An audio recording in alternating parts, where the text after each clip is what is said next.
దళిత బహుజన party సమావేశం గోత్రాల శ్రీనివాసును కరీంనగర్ నగర దళిత బహుజన పార్టీ నగర అధ్యక్షులుగా నియమించినట్లు దళిత బహుజన పార్టీ జాతీయ అధ్యక్షుడు వడ్లమూరి కృష్ణ స్వరూప్ అన్నారు. ఆయన మీడియాతో మాట్లాడుతూ కొన్ని సామాజిక వర్గాలు దళిత వర్గాన్ని గుప్పిట్లో పెట్టుకుని దగా చేస్తుందన్నారు. రానున్న రోజుల్లో రాజ్యాధికారాన్ని లక్ష్యంగా పెట్టుకుని ముందుకు సాగిపోతామన్నారు. దళితుల బహుజన పట్టభద్రుల ఎమ్మెల్సీ అభ్యర్థిగా శ్రీకాంత్, ఉపాధ్యాయ ఎమ్మెల్సీ అభ్యర్థిగా లక్ష్మిలను గెలిపించాలని కోరారు. దళిత బహుజన పార్టీ నగర అభివృద్ధికి కృషి చేయాలని కోరారు. ఈ కార్యక్రమంలో పలువురు పాల్గొన్నారు.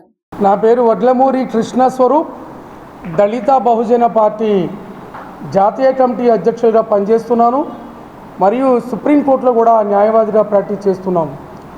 ఈరోజు కరీంనగర్ ప్రెస్ క్లబ్లో ప్రెస్ మీట్ ఏర్పాటు చేయడం సందర్భం దళిత బహుజన పార్టీ కరీంనగర్ నగర కార్యవర్గ బాధ్యతల్ని నాయకత్వాన్ని ప్రకటించే ఉద్దేశంతో ఏర్పాటు చేయడం జరిగింది. ముఖ్యంగా మరి సంఘ సేవకులు, బీసీ సామాజిక వర్గానికి చెందిన నగర వాస్తవ్యులు, నగర పౌరులు గోత్రాల శ్రీనివాస్ గారిని దళిత బహుజన పార్టీ నగర శాఖ అధ్యక్షుడిగా నియమించడం జరిగింది. శ్రీనివాస్ గారిని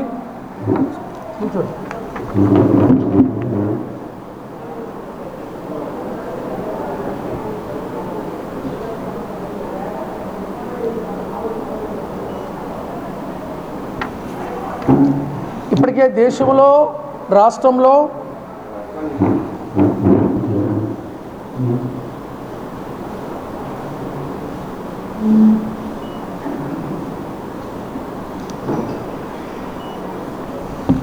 దేశంలో, రాష్ట్రంలో కేవలం 2-3% సంబంధించిన సామాజిక వర్గం వాళ్ళే ఈ రాజ్యాన్ని, రాజకీయ అధికారాన్ని, పరిపాలనా అధికారాన్ని వాళ్ళ చేతుల్లో పెట్టుకొని 95% ప్రజల్ని, ముఖ్యంగా షెడ్యూల్ కులాలు, షెడ్యూల్ తెగలు, వెనుకబడిన తరగతులు, మత మైనారిటీలు, ముస్లింలు, క్రిస్టియన్లు, బౌద్ధులు, సిక్కులు, అదేవిధంగా ఓసీ కులాల్లో ఉన్న శ్రామిక ప్రజలు, మొత్తంగా దళిత బహుజన సమాజాన్ని కేవలం 2-3% వాళ్ళే అజమాయిషీ చేస్తూ ఈ మొత్తం దళిత బహుజన భవిష్యత్తుని వాళ్ళ గుప్పిట్లో పెట్టుకొని మరి వాళ్ళ దోపిడీ ఆధిపత్య రాజ్యాన్ని సుస్థిరం చేసుకోవడంలో భాగంగా జరుగుతున్న రాజకీయ పార్టీలు.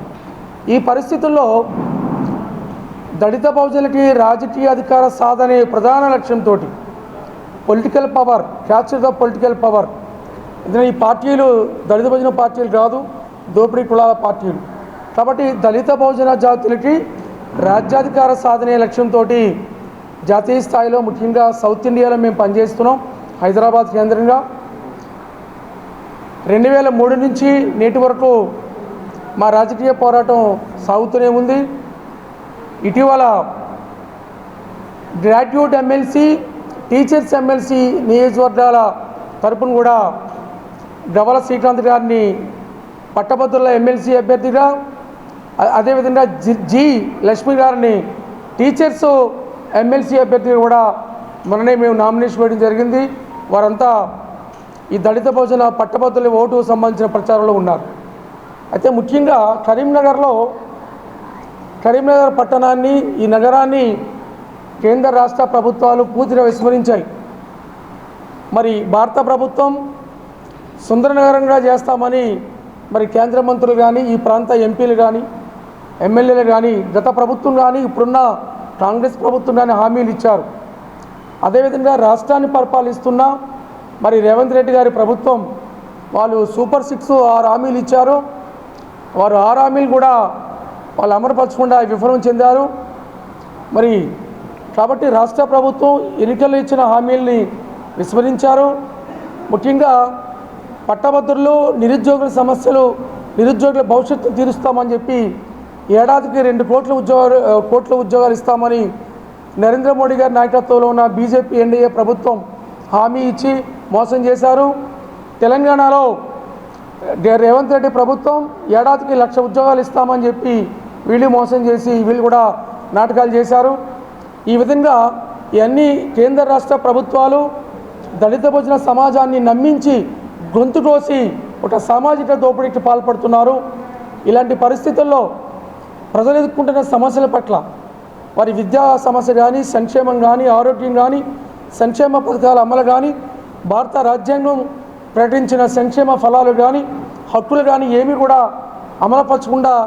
అమలుపరచలేదు సరిగదా. ఉన్న హక్కుల్ని మరి ధ్వంసం చేసే కార్యక్రమాన్ని ఆర్ఎస్ఎస్ వాళ్ళు కానీ, బీజేపీ కేంద్ర ప్రభుత్వం కానీ మరి ఆర్ఎస్ఎస్ అజెండాని తెలంగాణలో అమలుపరుస్తున్న ముఖ్యమంత్రి రేవంత్ రెడ్డి కానీ వీరందరూ కూడా దళిత భోజన ప్రజల యొక్క సమాజం మీద దాడి ప్రారంభించారు. ఇప్పటికే కనీసం నగరాల్లో సరైన ఫెసిలిటీస్ కూడా లేని పరిస్థితి ఉంది. సరైన తాగునీరు, మంచినీరు కానీ, మరి విద్యుత్ శక్తికి సంబంధించిన సరఫరా కానీ ఇప్పటికే విపరీతంగా విద్యుత్ ఛార్జీలు పెంచేశారు. మున్సిపాలిటీ ట్యాక్సులు పెంచారు, ప్రాపర్టీ ట్యాక్సులు పెంచారు. అసలు శానిటేషన్ కూడా బాగా. నేను చాలాసార్లు కరీంనగర్ వచ్చాను. విపరీతమైన దోమలు, కాలువలు, మురుగు కాలువలు తీయట్లేదు. అసలు కరీంనగర్లో శానిటేషన్ సిస్టమ్ పనిచేస్తుందా లేదా?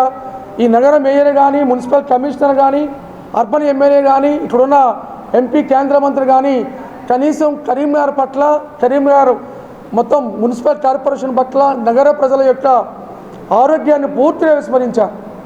చాలా భయంకరంగా ఉంది నగరం అంతా కూడా. ఒక పక్కేమో వాళ్ళు కేంద్ర ప్రభుత్వం సుందర నగరాలు చేస్తున్నాం, ఇందులో భాగంగా కరీంనగర్ కూడా సుందర నగరాలు చేర్చామని చెప్పి వాళ్ళ కేంద్ర మంత్రి ప్రకటించాడు. కానీ వీళ్ళెవరూ కూడా కరీంనగర్ ప్రజలకు సంబంధించి స్పందించట్లేదు. అసలు కనీసం ఈ కార్పొరేటర్లు అందరూ కూడా కరీంనగర్ ప్రజల యొక్క, పట్టణ పౌరుల యొక్క వాళ్ళ సమస్యలు ఏంటి, వాళ్ళు ఏమి ఎదుర్కొంటున్నారని ఇన్ని వాటిల్లో అసలు కనీసం కార్పొరేటర్లు పర్యటించిన పాపం లేదు. అసలు ఎమ్మెల్యేలు కూడా ఎవరు రోడ్ల మీద రావట్లేదు. వాళ్ళు మంచిగా ఏసీ రూమ్లో కూర్చొని, గెస్ట్ హౌస్లో కూర్చొని వాళ్ళ జీతాలు తీసుకొని, ఎమ్మెల్యేల జీతాలు, కార్పొరేటర్ జీతాలు, మేయర్ జీతాలు తీసుకొని వీళ్ళంతా కాలక్షేపం చేస్తున్నారు. అసలు నగర పాలక వర్గం కూడా అంత నిస్తేజంగా ఉంది.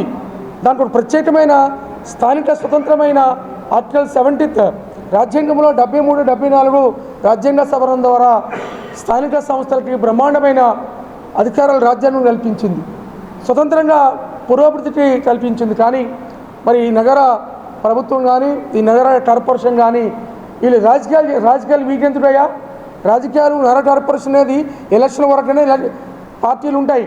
అది కాంగ్రెస్ కానీ, బీజేపీ కానీ, బీఆర్ఎస్ కానీ.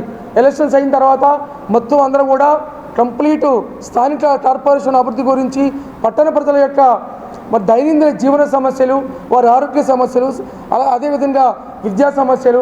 అసలు నగరంలో మాకు తెలిసింది ఏంటంటే ఎక్కడ కూడా ప్రభుత్వ స్కూళ్ళు కానీ, కాలేజీలు కానీ నిర్వీర్యమైపోతున్న పరిస్థితి ఉంది. అంగన్వాడీ కేంద్రాలు కానీ సరైన పరిస్థితి లేదు. మున్సిపల్ కార్పొరేషన్ ఆధ్వర్యంలో ఆసుపత్రులు లేవు. చాలా దుర్మార్గంగా ఉన్న పరిస్థితుల్లో మేము ఖచ్చితంగా ప్రత్యేకమైన శ్రద్ధ తీసుకొని మా దళిత బహుజన పార్టీ ఆధ్వర్యంలో నగర అధ్యక్షులుగా ఉన్న ఇప్పుడు అపాయింట్ అయిన గోత్రాల శ్రీనివాస్ గారి నాయకత్వంలో నగరంలో ప్రజలు ఎదుర్కొంటున్న మరి విద్య, వైద్యం, సంక్షేమం, ఆరోగ్యం, జీవన సమస్యల మీద పెద్ద ఎత్తున పోరాటం చేయడానికి మేము సిద్ధంగా ఉన్నాం. కాబట్టి ఖచ్చితంగా దళిత బహుజన పార్టీ చేస్తున్న నగర పురోభివృద్ధికి చేస్తున్న ఈ ప్రజా ఆందోళన, ప్రజా సమస్యల మీద పోరాటానికి నగర ప్రజలు దళిత భోజన పార్టీకి అండగా మరి మద్దతు తెలియజేయాలని ఈ సందర్భంగా తెలియజేస్తున్నాం. ముఖ్యంగా కేంద్ర రాష్ట్ర ప్రభుత్వం